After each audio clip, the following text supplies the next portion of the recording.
বন্ধু কি অবস্থা তোর? মন খারাপ কিছে? আরে বন্ধু ভালো না রে, টাকা পয়সা নাই পকেটে, খুব কষ্ট করতেছে বাবা। আরে কি লবা বন্ধু তোর কি লবা? আরে কসম বন্ধু মানে বন্ধুর কইলজা যা খাবি তা খাবি। আমার থেকে লদি টাকা, আমি তোর এটিএম কার্ড মনে করবি যে আমি তোর এটিএম কার্ড। তুই টাকা লাগবে আমার কবি না কি? দাও ল আরে আসলে বন্ধুত্ব তো এটা ল আদুরে পুরোটা রাখ। তুই তো আমার কলজার বন্ধু, তুই তো এটিএম আরে বন্ধু বন্ধু চল, আরে চল আগে খাই দাও, মরি না বাঁচতে হবে না। চল চল দোকানে চল, কি খাবি বেলা বন্ধু থাকতে এত কষ্ট গিয়ে ভাই। এই জন্য ভাই ঠান্ডা দে, না দিবেন তাই খাবো। দাও দাও দাও দে আসি দে দে বিস্কুট দে। আরে খেলাম। খুশি নি বন্ধু? আরে বন্ধু থাকতে কোনো অভাব নাই, খালি লতি থাকবি। ঠিক আছে না তো বিরক্ত ঠিক আছে দে দে দে দে দে দে এই কি দিত তোরে?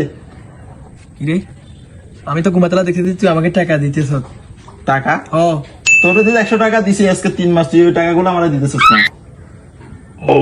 তাহলে ঘুমাতলা স্বপ্ন দেখতেছি। হ্যাঁ স্বপ্নে দেখছো, আমার 100 টাকা দিবি কালকে নেই। আর আমি তো মনে হচ্ছে তুই আমার এটিএম কার্ড, তুই আমাকে টাকা দিতেছিস, আমি খালি এটিএম কার্ড আমার তো অ্যাকাউন্টে নেই, এটিএম কার্ড করতে গেল।